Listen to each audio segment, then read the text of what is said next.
老百姓真不容易啊！3年之前这还我们没死，老大革命我们没死，啊，这次疫情我们没死。现在大连政府怎么派这么些警察来对付老百姓？老年人都具体不咋得。看看老百姓的呼声，你活着就是谁？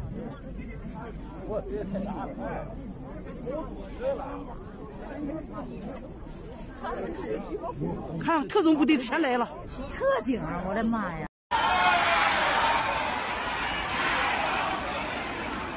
老百姓已经开始上街了，我想呢，这个事儿呢，应该说很难平静，因为这是关系到老百姓的切身利益。所有的社保啊，现在扣除的钱，包括提高的这个报销这些地方的钱啊，其实都是老百姓自己交的钱，是老百姓自己的钱。你凭什么用政府强制力就把它夺走呢？这是伤天害理。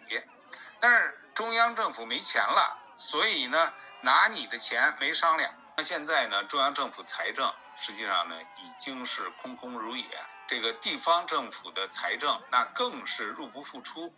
在2022年全年啊，地方政府财政收入31个省市自治区都低于财政支出。那在这样的一个大的前提下，怎么可能保证基本的这个养老啊、基本的医疗啊这些钱不会被政府挪用呢？